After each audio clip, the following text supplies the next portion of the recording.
innahu min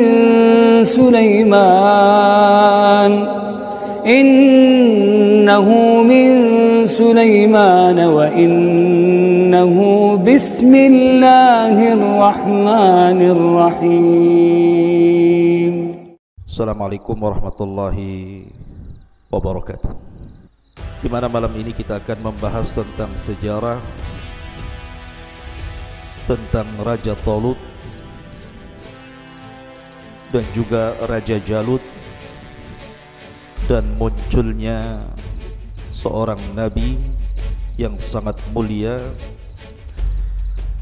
Nabi Allah Dawud alaihi salatu wassalam. Dan kita ambil pembahasan ini dari surah Al-Baqarah ayat 249.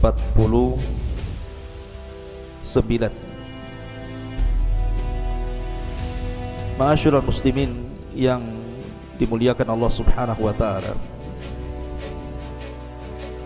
sebelum saya membacakan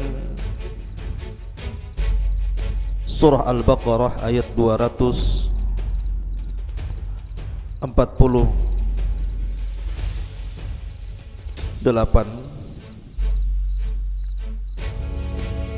kita akan sedikit memberikan muqaddimah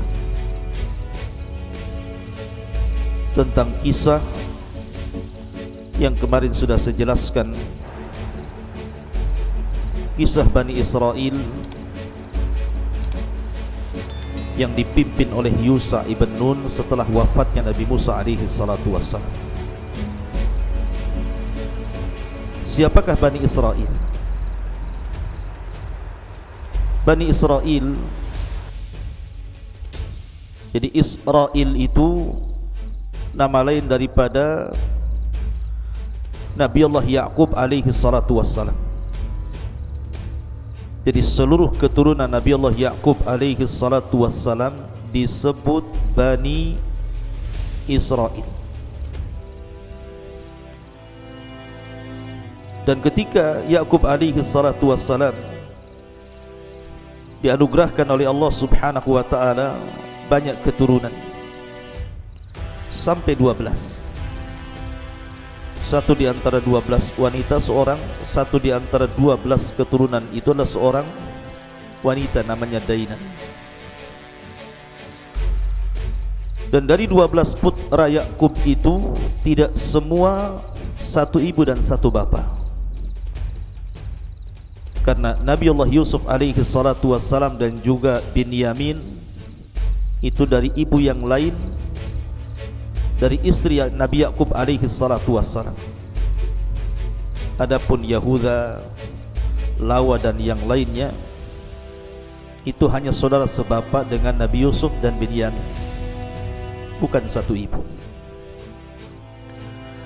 Singkat cerita, maka ketika Nabi Yusuf alaihi salatu wassalam dengan perjalanan yang sangat panjang sekali, intinya kemudian sampai di Mesir. Dan Allah Subhanahu wa ta'ala takdirkan Yusuf alaihi salatu wassalam dipercaya Fir'aun untuk menjadi bendaharawan Mesir. Tentu Fir'aun di sini bukan Fir'aun yang berkuasa di zaman Nabi Musa. Maka dengan kedudukan yang sangat tinggi inilah, maka Nabi Allah Yusuf alaihi salatu wassalam memboyong seluruh keluarganya dari Palestina menuju Mesir. Akhirnya kemudian seluruh putra-putra Yakub diberikan fasilitas, hidup megah, hidup mewah, akhirnya berketurunan. Dan menyebarlah keturunan Yakub dari 12 putranya di Mesir. Disinilah di permulaan Bani Israel dimulai. Ketika Nabi Yusuf alaihi salatu wassalam meninggal dunia, maka singkat cerita akhirnya Fir'aun pun memperbudak Bani Israel. Dan disitulah muncul seorang Nabi yang sangat masyhur, Nabi Allah Musa alaihi salatu wassalam. Dan Musa alaihi salatu wassalam dan Harun adalah keturunan Lawa, salah satu putra Nabi Yakub alaihi salatu wassalam. Maka singkat cerita, akhirnya kemudian Musa alaihi salatu wassalam menyelamatkan Bani Israel dari penindasan Fir'aun, sampai Allah subhanahu wa ta'ala tenggelamkan Fir'aun di Laut Merah, dan Allah selamatkan Musa dan pasukan Bani Israel berhasil menyeberangi lautan. Ketika kemudian Nabi Musa alaihi salatu wassalam kemudian berhasil menyelamatkan Bani Israel dengan satu tujuan atas perintah Allah Azza wa Jal, menuju Palestina, negeri yang sangat dimuliakan Allah Azza wa Jal.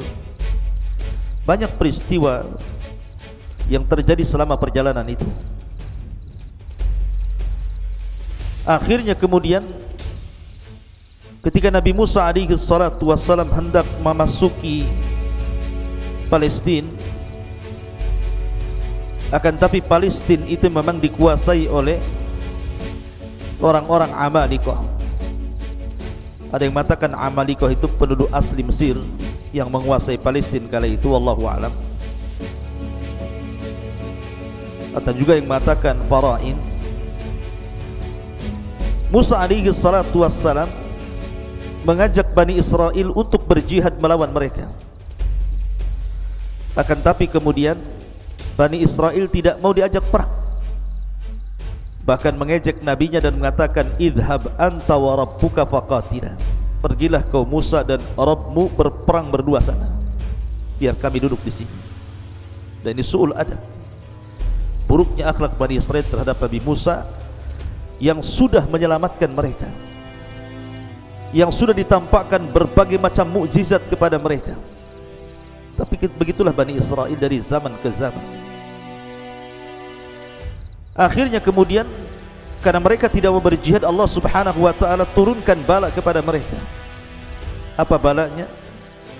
Mereka dihidupkan oleh Allah di negeri linglung yang disebut dengan Ardut Tih, yatihuna fil ardi arba'ina sana. Mereka tidak bisa keluar dari negeri itu selama 40 tahun, sampai wafatnya Nabi Musa alaihi salatu wassalam beserta saudaranya Harun alaihi salatu wassalam. Nah, setelah kemudian wafat dua nabi yang sangat mulia ini, maka tampuk kenabian dipimpin oleh Yusha ibn Nun yang sudah saya ceritakan kisahnya. Lah, di zaman Yusha ibn Nun inilah Allah subhanahu wa ta'ala muliakan Bani Israel.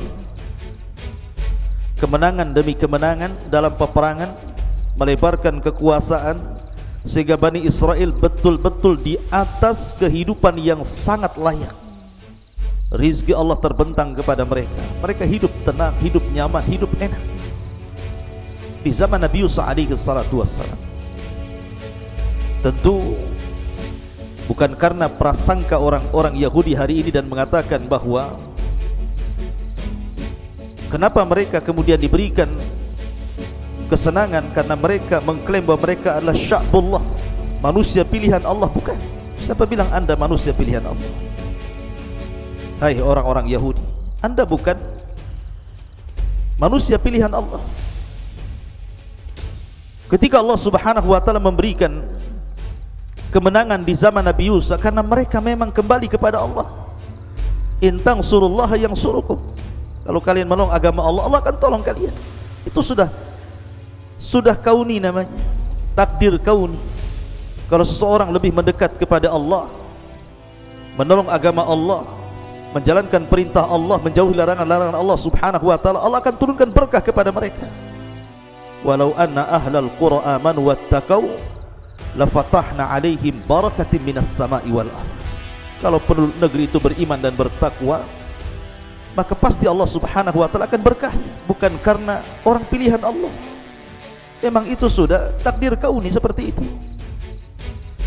Akan tetapi setelah Yusha ibn Nun meninggal dunia, lambat laun Bani Israel kemudian jauh, sebagian mereka menjauh dari syariatnya Yusha ibn Nun. Celakanya lagi, sebagian mereka mulai menyekutukan Allah subhanahu wa ta'ala. dari sini kehinaan Allah timpakan kepada mereka.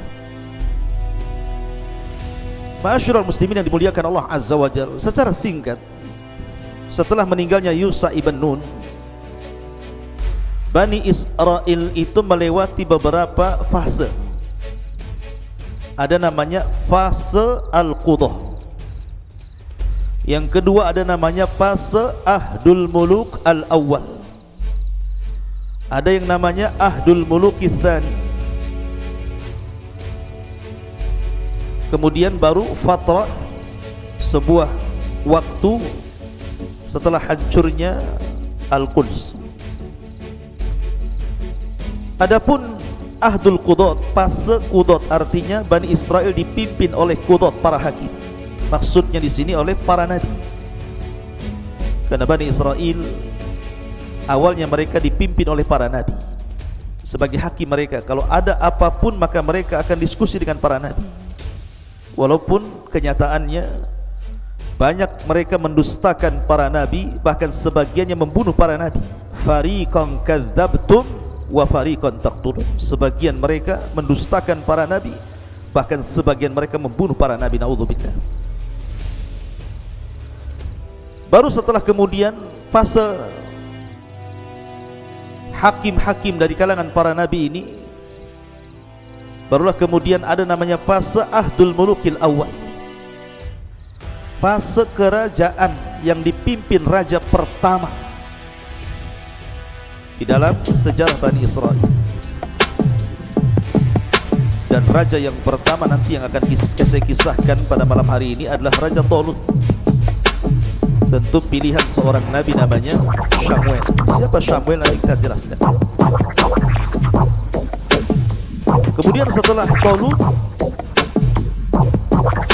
digantikan oleh Daud. Daud adalah seorang nabi yang menikahi salah satu putri daripada Talut. Dialah yang kemudian menjadi raja plus jadi nabi. Dan itu satu-satunya sejarah di mana Bani Israel dipimpin oleh raja plus nabi. Dialah Daud alaihi salatu wassalam, dan juga putranya Nabi Allah Sulaiman alaihi salatu wassalam. Baru kemudian fase yang ketiga setelah Nabi Allah Sulaiman alaihi salatu wassalam meninggal dunia, kemudian dipimpin oleh putranya namanya Rahba'am ibn Sulaiman. Disinilah kemudian Bani Israel terpecah menjadi dua kerajaan. Ada kerajaan di sisi selatan yang disebut dengan kerajaan Yahuda, tentu dengan Yerusalem sebagai ibu kotanya. Dan ada kerajaan di sisi utara yang disebut dengan kerajaan Israel dengan Samaria sebagai ibu kotanya. Tapi kemudian akhirnya dua kerajaan ini runtuh karena putra Nabi Allah Sulaiman tidak seperti ayahnya dan tidak seperti kakeknya. Sampai akhirnya datang seseorang yang sangat zalim namanya Bukhtun Nasr, dan juga raja-raja sebelum dan sesudahnya menghinakan Bani Israel. Akhirnya Bani Israel kemudian di bawah hukum orang-orang Persia. Kemudian juga Bani Israel akhirnya juga di bawah hukum orang-orang Yunan. Kemudian juga Bani Israel di bawah hukum orang-orang Romawi, dan begitu terus setiap zaman dihinakan. Tapi yang ingin saya kisahkan di malam hari ini adalah dua fase. Pertama fase Al-Qudat, dan yang kedua fase Ahdul Mulukil Awal. Baik, ma'asyiral muslimin yang dimuliakan Allah Subhanahu wa ta'ala, ketika wafatnya Yusha ibn Nun, maka terjadi kekacauan di antara Bani Israel. Sekali lagi saya katakan, ada sebagian Bani Israel yang masih taat dengan syariat nabinya, tapi ada juga yang kemudian mereka menentang syariat nabinya, bahkan sampai masuk kepada kesyirikan dan kekufuran. Dari sini Allah Subhanahu wa ta'ala menurunkan kehinaan kepada Bani Israel setelah sebelumnya Allah jayakan, karena mereka mulai menjauh dari syariat Allah Azza wa Jalla, mulai menjauh dari perintah Allah, dan mulai melakukan larangan-larangan Allah Subhanahu wa ta'ala. Kemudian akhirnya mereka pun diserang oleh banyak raja-raja. Banyak yang kemudian negara-negara menyerang Bani Israel. Yang sangat masyhur tentu adalah Bukhtun Nasr yang menghancurkan Palestina sehancur-hancurnya, dan sudah saya kisahkan ceritanya. Singkat cerita, setelah kemudian Bani Israel berperang tetapi tidak mengalami kemenangan, tidak sebagaimana saat di zaman Yusha ibn Nun hidup, mereka selalu mengalami kekalahan. Maka di saat itulah kemudian hilangnya papan Taurat. Saat terjadi peperangan, banyak peperangan itu, hilang papan Taurat. Kemudian juga mereka mulai dihinakan, kehidupan mereka mulai susah. Dan yang lebih parah lagi, inqita'un nubuwah, terputusnya kenabian. Padahal Allah mengutus kepada Bani Israel itu bukan 1-2 nabi, ribuan para nabi. Jumlah nabi itu 120.000 nabi, dan kebanyakan nabi-nabi itu diutus kepada Bani Israel. Tetapi setelah kemudian Allah berikan kehinaan dengan kemudian dijajahnya Bani Israel oleh negara-negara, kemudian terus berperang dan tidak pernah mengalami kemenangan, hilang papan Taurat, mulai susah kehidupan mereka, terputus pula para nabi. Sempurna kehinaan bagi mereka. Akhirnya sebagian mereka ada yang tertawan, sebagian mereka ada yang mati dibunuh, sebagian mereka ada yang meminta suaka ke negara-negara lain, dan begitu seterusnya. Dari sinilah maka orang-orang yang berakal dari Bani Israel mulai berkumpul satu dengan yang lain. Barulah mereka sadar apa yang mereka lakukan. Mereka ingin taubat kepada Allah Subhanahu wa ta'ala. Kemudian mereka berdoa kepada Allah Azza wa Jalla, ingin minta seorang nabi lagi supaya diutus kepada mereka yang bisa mencabut kehinaan yang Allah timpakan kepada mereka dan mengalami kemenangan kembali. Dan kita tahu bahwa tradisi Bani Israel sejak zaman Nabi Ya'qub alaihi salatu wassalam, dari 12 turunannya, ada putra Ya'qub yang disebut dengan Yahuda. Seluruh turunan Yahuda itu akan menjadi raja bagi Bani Israel, dan itu berdasarkan takdir Allah Azza wa Jalla. Jadi turunan Yahuda itulah yang berhak menjadi raja dari raja-raja Bani Israel. Kemudian juga ada putra Ya'qub namanya Lawa ibn Ya'qub. Seluruh turunannya jadi nabi. Jadi hanya 2 jalur ini saja, 2 nasab Ya'qub ini saja, yang satu turunannya jadi raja-raja Bani Israel, turunan Yahuda, dan yang satu menjadi para nabi, dan itu turunan Lawa. Lah ketika itu dari turunan Lawa sudah tidak ada lagi keturunannya kecuali seorang wanita yang sangat saleh, yang suaminya gugur dalam perang, dan Allah Subhanahu wa ta'ala takdirkan wanita itu hamil. Dan wanita itu terus berdoa kepada Allah Azza wa Jalla ketika suaminya masih hidup, agar diberikan putra dan putranya menjadi nabi.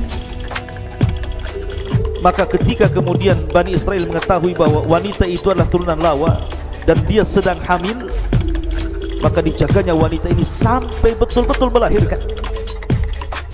Karena khusyuknya, tawaduknya wanita yang solehah ini berdoa kepada Allah agar memiliki putra dan ingin menjadi seorang nabi, tiba-tiba betul-betul kemudian Allah kabulkan, lahirlah seorang nabi yang disebut dengan Samuel. Dalam bahasa Ibrani, Samuel itu artinya anak dari hasil doa yang diijabah Allah Subhanahu wa ta'ala. Allah ijabah doa ibu yang sangat salehah ini, lahirlah Samuel. Dan inilah nabi yang dimunculkan setelah sekian lama tidak ada kenabian. Sekian lama sudah tidak muncul nabi-nabi Bani Israel. Baru muncul Nabi Syamuel dari seorang wanita salehah dari turunan Lawa, karena doanya yang sangat khusyuk kepada Allah Azza wa Jalla. Akhirnya tumbuh besarlah Syamuel, atau disebut dengan Sam'un. Tumbuh besar dan Allah takdirkan memang menjadi seorang nabi. Maka mulailah kemudian Bani Israel mendatangi Nabi Allah Samuel ini. Dari sini kisah dimulai. Baik, kita akan baca ayat. Allah Subhanahu wa taala berfirman di dalam surah Al-Baqarah ayat ke-246. Alam tara ilal mala'i min bani Israel min ba'di Musa. Tidakkah kamu memperhatikan kepada para pemuka yang berakal dari pemuka-pemuka Bani Israel setelah wafatnya Musa? Idh qala lahum linabiyyin lahum mub'ath lana malikan nuqatil fi sabilillah. Mereka mengatakan kepada Nabi Samuel, ib'ath lana malikan, wahai Nabi Allah Samuel, kirimkan kepada kami seorang raja, pemimpin perang, agar Allah Subhanahu wa taala kembali memenangkan kita, memberikan kehidupan yang layak bagi kita, dan agar Taurat dikembalikan, dan kami siap berperang di jalan Allah Subhanahu wa taala. Tapi lihat jawaban Nabi yang bijak ini. Qala hal asaitum in kutiba alaikumul qitalu alla tuqatilu. Jangan-jangan jika diwajibkan kepada kalian untuk berperang, kalian pula tak mau perang. Subhanallah. Samuel mengingatkan kakek buyut mereka di zaman Nabi Musa. Ketika Musa hendak membebaskan Palestina, apa kata kakek buyut mereka dari Bani Israel ini? Idhab anta wa rabbuka faqatil. Pergi kau sana wahai Musa, ajak Tuhanmu perang berdua sana, biar kami duduk-duduk di sini, kita nonton siapa di antara kalian yang menang dan siapa di antara kalian yang kalah. Sulat. Makanya Nabi Samuel mengingatkan soal itu. Tapi mereka sungguh-sungguh dan mengatakan, qalu wa ma lana alla nuqatila fi sabilillah wa qad ukhrijna min diyarina wa abna'ina. Dan mengapa kami tidak akan berperang bersama dan raja yang kau pilih di jalan Allah Subhanahu wa taala, sedangkan kami sudah diusir dari kampung halaman kami, kemudian dipisahkan dari anak dan istri kami yang menjadi budak-budak tawanan musuh-musuh kami. Seolah-olah mereka sungguh-sungguh ingin berperang. Kami tidak sebagaimana nenek moyang kami. Tapi lihat bagaimana Allah Subhanahu wa taala menjawab. Falamma kutiba alaihimul qital tawallaw illa qalilan minhum wallahu alimun bizzalimin. Tetapi ketika diwajibkan kepada mereka perang, mereka berpaling. Ya, kebiasaan mereka suka berpaling, suka merobek perjanjian, kecuali sebagian kecil dari mereka. Dan Allah maha mengetahui, artinya mengetahui kondisi mereka, orang-orang zalim itu. Wallahu alimun bizzalimin. Dan Allah maha mengetahui terhadap orang-orang yang zalim. Ma'asyiral muslimin yang dimuliakan Allah Azza wa Jalla, mereka terus mengeluh kepada Nabi Samuel agar dipilihkan kepada mereka seorang raja yang akan memimpin mereka. Akhirnya kemudian Nabi Allah Samuel alaihi salam mulai mencari-cari siapa yang layak untuk memimpin Bani Israel. Dan ingat, Syamuel, nasabnya ada yang mengatakan Syamuel itu bin Bali bin Alqamah bin Yarham bin Al-Yahu bin Tahu bin Sauf bin Alqamah bin Mahir bin Ausa sampai kepada Yakub alaihi salatu wassalam. Ma'asyiral muslimin yang dimuliakan Allah subhanahu wa ta'ala, tentu dia turunan Lawi, dia seorang nabi kan? Tentu dia turunan putra Yakub namanya Lawi. Ma'asyiral muslimin yang dimuliakan Allah azza wa jalla, ketika itu ada seorang anak muda yang fakir, yang miskin, namanya Talut. Ada mengatakan Talut ini bekerja sebagai saqah, tukang mengairi ladang orang, diupah miskin. Ada yang mengatakan dambal, tukang menyamak kulit kemudian dijual kulit. Tapi juga ada yang mengatakan ra'il ghanam, dia tukang pemelihara kambing orang, kemudian diupah. Pokoknya kehidupannya sangat fakir, sangat miskin. Akan tapi walaupun demikian, Talut ini Allah lebihkan. Dia memiliki kekuatan fisik yang luar biasa, karena disebutkan sifat-sifat Talut itu rajulan tawil al-qamah, dhakhman hasan at-tarkib, matin al-a'sab, qawiyah dakiyah, aliman mudabbirah.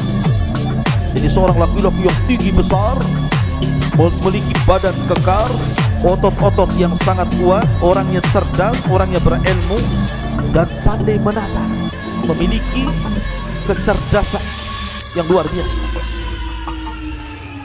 Suatu ketika Talut dan kawannya ini kehilangan kambing tuannya. Jadi setelah dia mengembala kambing, dihitung kambingnya kurang,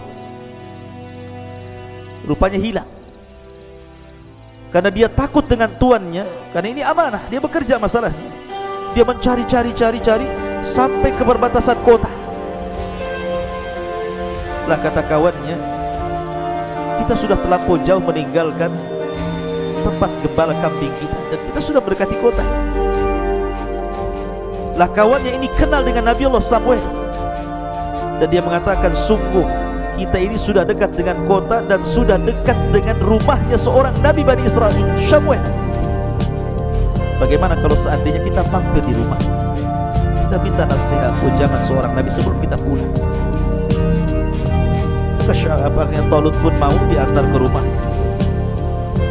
Setelah sampai di rumah Syamuel, maka Syamuel itu melihat Talut agak lain.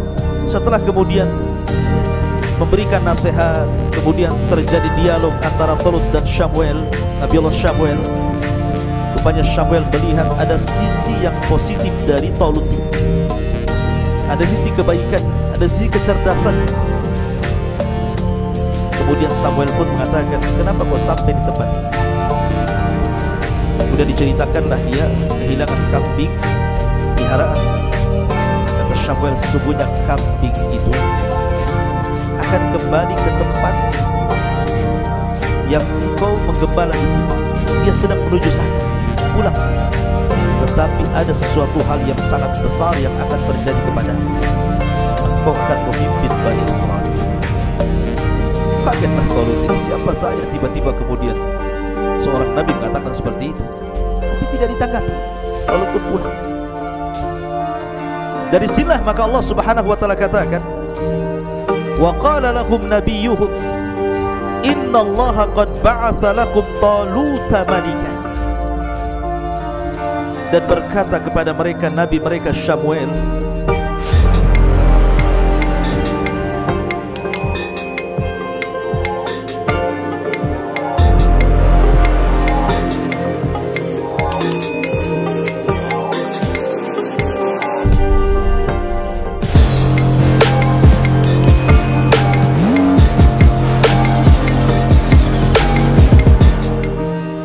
sesungguhnya Allah telah mengangkat untuk kalian Talut sebagai raja kalian. Dari sini muncul nama Talut. orang-orang ini tentu mereka kaget karena bagaimanapun nasab daripada Talut ini bukan nasab para raja. Karena para raja itu harus dari turunan Yahuda, dan kalau para nabi dari turunan Lawi. Sementara Talut ini dari turunan Binyamin, saudara daripada Nabi Yusuf alaihi salatu wassalam, dari satu ibu. Binyamin dengan Yusuf itu kan bersaudara satu ibu, tapi dengan yang lainnya lain ibu tapi satu bapak. Jadi mereka mengatakan, siapa Talut itu? Lalu mereka mengatakan, anna yakunu lahul mulku alaina wa nahnu ahaqqu bil mulki minhu wa lam yu'ta sa'atan minal mal. Subhanallah. Kebiasaan Bani Israel selalu mendebat Nabi. Makanya kenapa Nabi SAW mengatakan, la taqulu kama qalat Banu Israel sami'na wa asayna, qulu sami'na wa ata'na. Rasul yang mengatakan, jangan sekali-kali kalian persis seperti Bani Israel yang mengatakan kami mendengar kemudian kami bermaksiat, tapi katakan kami mendengar kemudian kami taat. Karena kebiasaan mereka itu suka mendebat Nabi. Ingat cerita Al-Baqarah yang sudah saya kisahkan, bagaimana mereka mendebat Nabi Musa. Kemudian setelah diseberangkan dan diselamatkan dari Fir'aun, melihat ada kaum yang sedang menyembah berhala, mereka pun meminta kepada Musa, ij'al lana ilahan kama lahum alihah, jadikan banyak Tuhan sebagaimana mereka banyak Tuhan. Kata Nabi Musa, Allahu Akbar, innakum qaumun tajhalun. Kok ini umat bodoh sudah diberikan hidayah mau sesat. Nah di sini juga sama. Anna yakunu lahul mulku alaina wa nahnu ahaqqu bil mulki minhu wa lam yu'ta sa'atan minal mal.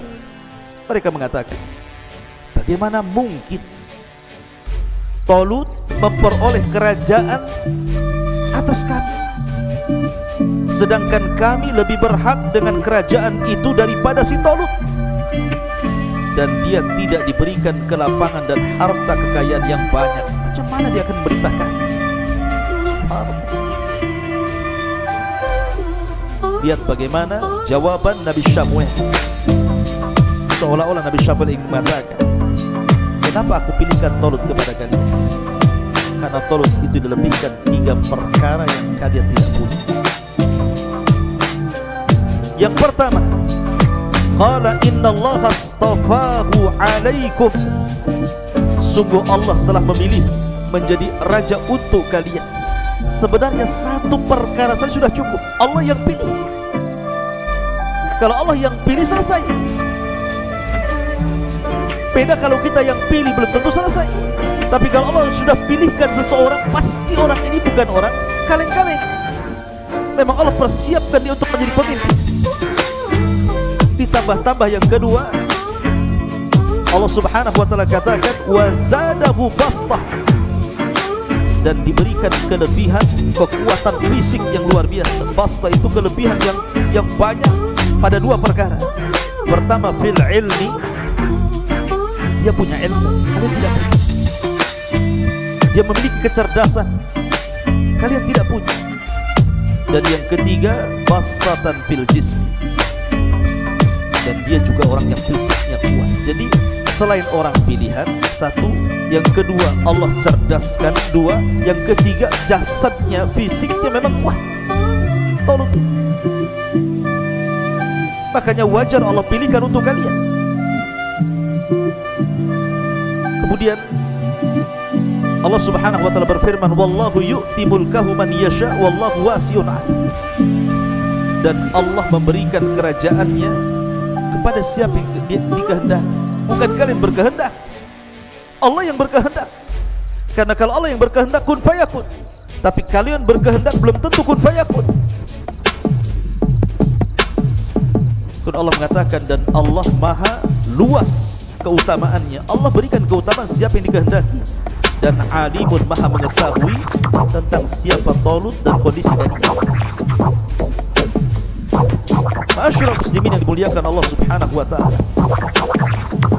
Kemudian mulailah mereka meminta alamat. Baik, kalau memang Talut berhak menjadi raja kan, kira-kira apa alamat? Apa yang yang membuat anda yakin bahwa Talut berhak menjadi raja kami, sementara dia bukan turunan Yahuda, dia turunan Binyamin? Maka Allah subhanahu wa ta'ala lanjutkan firman-Nya, wa qala lahu nabiyyuhum inna ayatu mulkihi an ya'tiyakumut tabutu fihi sakinatu mir rabbikum wa baqiyatun mimma taraka alu Musa wa alu Harun tahmilul malaika. Dan berkata kepada mereka, nabi mereka Samuel, sesungguhnya tanda kerajaannya bahwa akan datang kepadamu tabut. Apa itu tabut? Saya jelaskan. Yang di dalamnya terdapat ketenangan dari Tuhanmu dan sisa-sisa peninggalan Musa dan juga Harun, dan kelak akan dibawa oleh para malaikat. Ma'asyiral muslimin yang dimuliakan Allah subhanahu wa ta'ala, di sini Nabi Samuel ingin mengatakan kepada Bani Israel bahwa tanda-tandanya dia memiliki tabut. Dan tabut ini semacam kota. Dulu di zaman Nabi Musa alaihi salatu wassalam, tabut ini adalah tempat penyimpanan papan Taurat. Dan Musa alaihi salatu wassalam selalu membawa papan itu di dalam kotak yang disebut dengan tabut itu dalam setiap peperangan.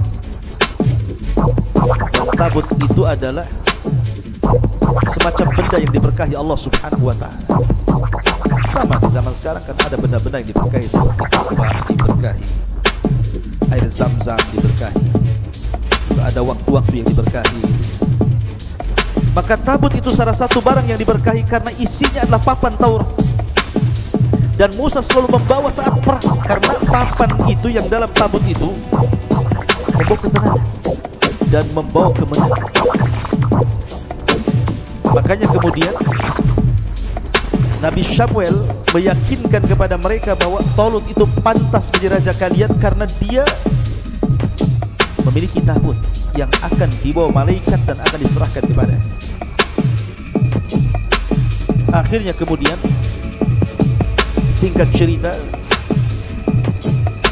setelah Nabi Samuel berdoa kepada Allah subhanahu wa ta'ala, Allah kirimkan malaikat, kemudian mengambil tabut.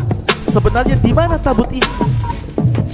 Ada yang mengatakan bahwa saat terjadi peperangan sebelum diutusnya Nabi Samuel, ketika orang-orang Yahudi dihinakan, ada yang mengatakan bahwa tabut itu dicuri oleh Raja Talut dan pasukan, Raja Jalut dan pasukan, dicuri oleh Jalut, kemudian disimpan di tempatnya Jalut itu. Ada yang mengatakan bahwa tabut itu hilang entah berantah ketika Bani Israel berada di negeri linglung setelah kematian Musa dan Harun. Hilang terpendam entah di mana. Lah saat kemudian Nabi Samuel memilihkan Talut untuk menjadi raja, maka malaikat mencuri atau mengambil dari Jalut, kemudian diangkat, dibawa terbang kotak itu, dan disaksikan oleh mata-mata Bani Israel. Kemudian kotak itu sedang terbang di bawah malaikat, betul-betul kemudian turun di hadapan Talut. Dan ada yang mengatakan bahwa malaikat mengambil dari galian-galian Ardutih, kemudian diangkat, kemudian dibawa terbang, kemudian diletakkan di depan Talut, menunjukkan ini tanda-tanda bahwa dia adalah seorang raja pilihan Allah berdasarkan keterangan Nabi Allah Samuel alaihi salatu wassalam. Barulah mereka yakin bahwa Talut adalah raja mereka.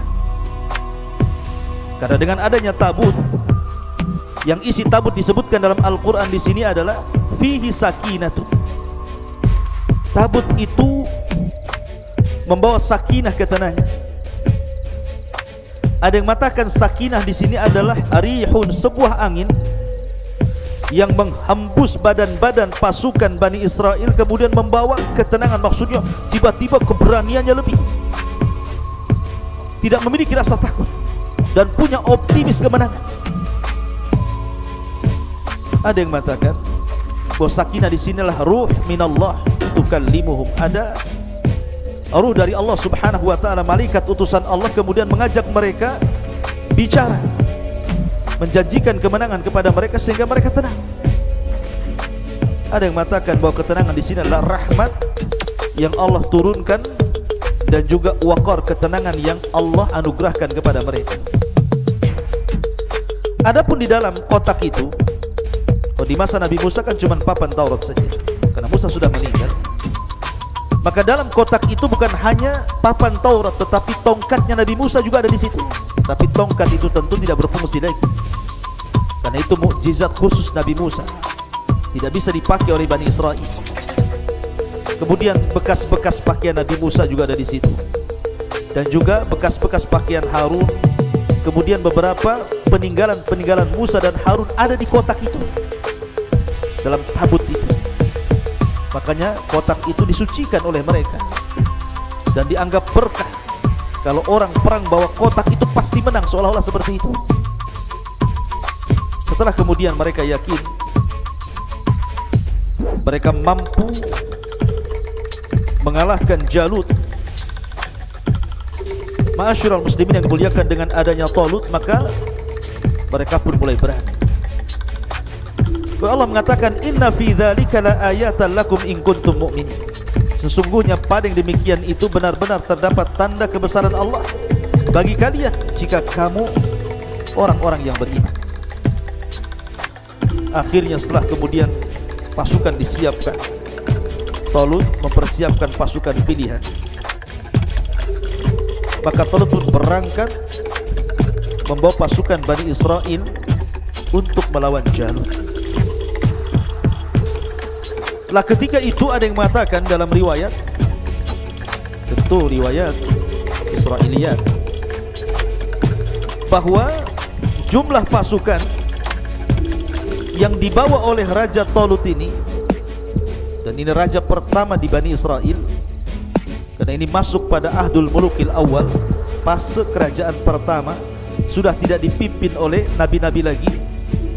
Sekarang mulai dipimpin oleh raja sebagaimana apa yang mereka kehendaki. Maka Talut pun membawa pasukan berapa? 80.000 pasukan Bani Israel. Tetapi tentu Allah Subhanahu wa ta'ala hendak menguji mereka. Dari 80.000 pasukan ini tidak semua ikut terlibat dalam perang.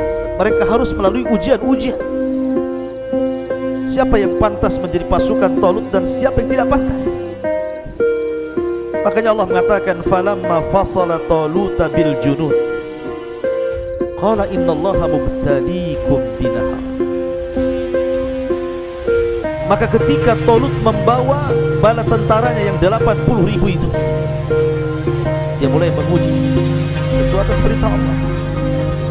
Innallaha mubtaliikum binahar. Ingat, Allah akan menguji kalian dengan sebuah sungai. Ada yang mengatakan sungai itu adalah sungai syariah. Sungai syariah ini pemisah antara negeri Urdun dan Palestina. Di tengah-tengahnya itu disebut sungai syariah di sini. Kalian akan melewati sungai syariah. Faman syariba minhu falaysa minhu wa man lam yat'amhu fa innahu minhu illa man iqtarafa ghurfatan biyadi. Kata Talut, maka barang siapa yang meminum air dari telaga syariah itu, maka dia bukan pengikutku, dia bukan pasukan, kembali pulih. Dan barang siapa yang tidak meminumnya, maka dia adalah pengikutku, pasukanku. Illa man iqtarafa ghurfatan biyadi, kecuali yang menciduk dengan satu kali cidukan dengan tangannya. Kalaupun harus minum, satu kali cidukan saja. Ketika betul-betul mereka melewati sungai syariah itu yang 80.000 orang, mereka sudah berjalan jauh, melintasi gurun pasir, gurun Sahara, panas, kering, kelontang, bukit, gunung, lembah. Mereka kehausan. Tiba-tiba ada sungai. Coba apa yang ada di benak anda itu? Orang kehausan itu kadang-kadang dari kejauhan disangka sungai padahal mata morgana. Apalagi betul-betul sungai kan begitu. Ketika masuk ke dalam sungai sudah tidak diindahkan lagi perintah Nabi Allah Syah, apa perintah Raja Taulut. Tidak dipedulikan. Mereka minum banyak-banyak. Dalam cerita Israiliyat ada yang mengatakan bahwa semakin mereka meminum dengan minum banyak dari sungai itu, semakin haus yang berkepanjangan. Tapi orang yang meminum hanya satu tegukan kemudian berangkat dengan Taulut, hilang hausnya. Ujian dari 80.000 pasukan itu, rupanya yang minum banyak dari sungai syariah itu 76.000, berarti sisanya apa? Awalnya 80.000, kemudian yang minum banyak 76.000, sisanya 4.000 saja. Itulah orang-orang pilihan. Bayangkan, tidak ada setengah, tidak ada sepertiganya. Dari 80.000, sisanya hanya 4.000 yang bertahan. Yang 76.000 tumbang. Mereka tidak layak untuk menjadi pengikut dan tentara Taulut rahimahullah.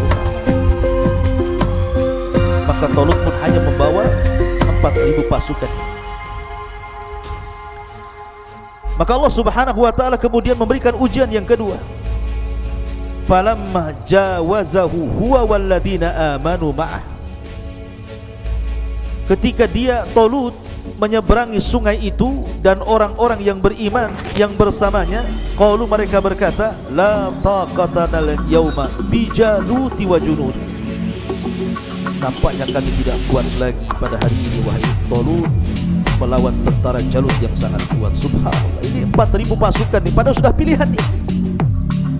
Ketika betul-betul melihat Jalut dan tentara yang sangat kuat, yang sangat banyak, mulai ciut dari 4.000 ini. Ini ujian kedua. Rupanya apa yang terjadi ketika berjumpa dengan Jalut dan pasukannya, berpaling 3.686 orang, sisanya hanya 314 orang. Jadi sisa tentara pilihan itu cuma 314 orang dari 80.000. Setelah berkurang 76.000, berkurang 3.000 lebih, akhirnya sisanya hanya 314. Dan 314 ini berdasarkan hadis Bara bin Azib radhiyallahu anhu. Dia mengatakan, kunna nuhadditsu anna iddata ashabil badri mithla ashabil Taulut. Kata Bara bin Azib radhiyallahu anhu dalam hadis yang sahih, bahwa jumlah pasukan Rasul saat perang Badar itu persis seperti jumlah pasukan Taulut saat melawan Jalut, 314 orang. Ma'asyiral muslimin yang dimuliakan Allah Subhanahu wa ta'ala. Kemudian orang-orang yang masih teguh, yang 314 orang ini mengatakan, qala alladziina yadhunnuna annahum mulaqullah kam min fi'atin qalilatin ghalabat fi'atan katsiratan biidznillah wallahu ma'as sabirin. Maka orang-orang pilihan yang sisanya hanya 314 orang ini mengatakan, berkatalah mereka yang sangat yakin bahwa mereka akan berjumpa dengan Allah, betapa banyak kelompok yang kecil mampu mengalahkan kelompok yang besar karena izin dari Allah Subhanahu wa ta'ala, dan Allah beserta orang-orang yang sabar. Dan subhanallah, di zaman Nabi SAW, apa yang terjadi dengan Taulut juga terjadi dengan Nabi SAW dalam perang Badar. Pasukan Rasul 314 orang, sementara pasukan musuh 1.000 lebih. Tapi betapa banyak kelompok yang kecil mampu mengalahkan kelompok yang besar karena izin Allah Subhanahu wa ta'ala. Yakinnya mereka. Ma'asyiral muslimin yang dimuliakan Allah Azza wa Jalla.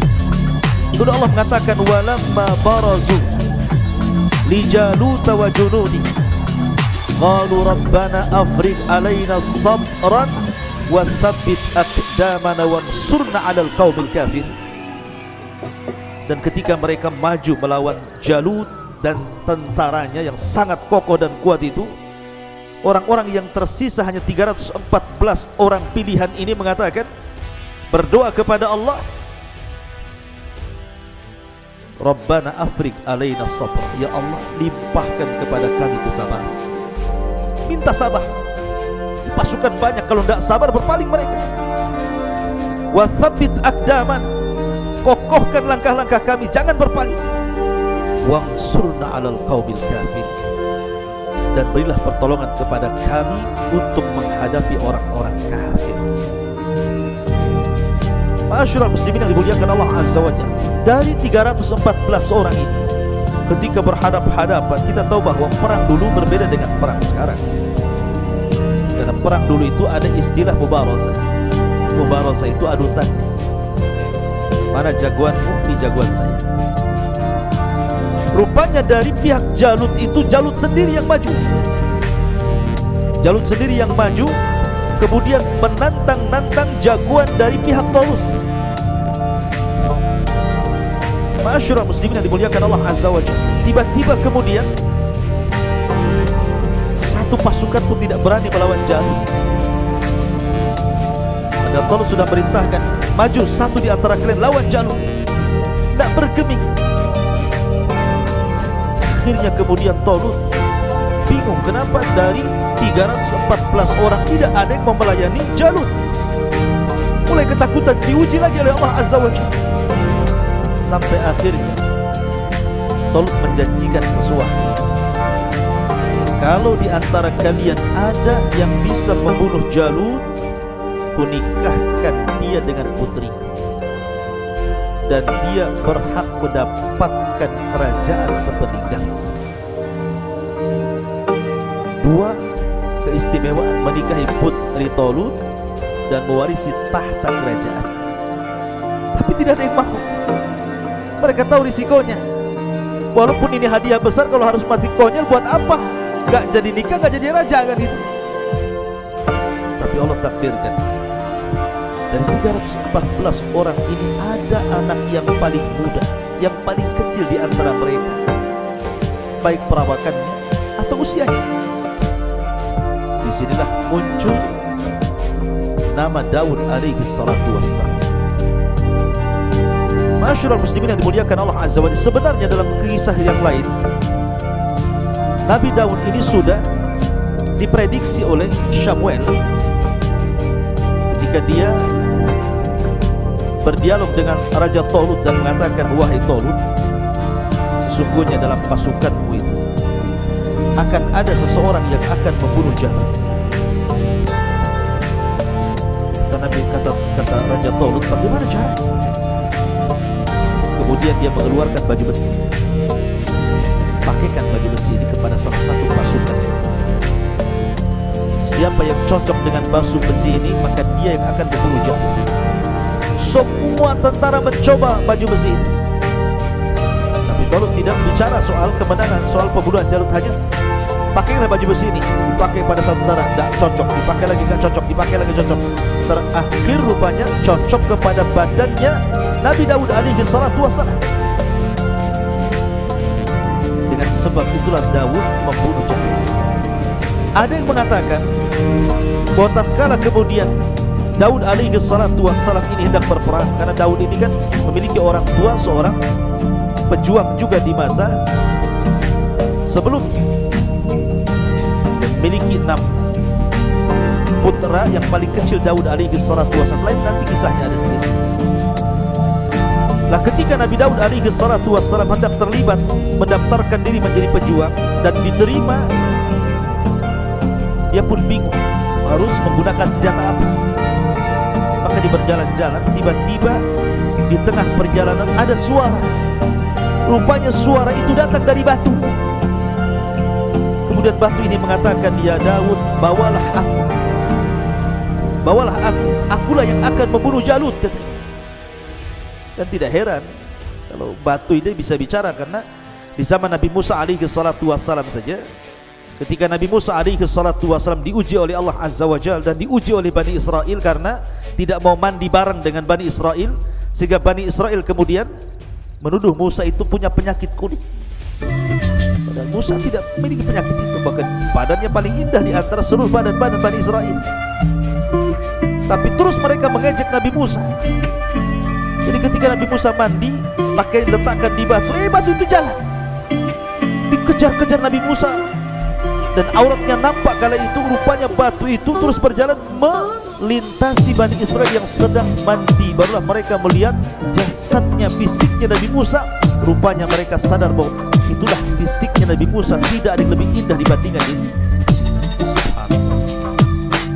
Ma'asyiral muslimin yang dimuliakan Allah Subhanahu wa taala, begitulah Nabi Musa. Rahimallahu akhi Musa, kata Rasul, laqad udhiya bi aktsar min hadza. Sungguh Allah merahmati Nabi Musa yang sudah diuji lebih banyak dibandingkan. Ma'asyiral muslimin yang dimuliakan Allah Azza wa. Akhirnya kemudian Allah Subhanahu wa taala mengatakan,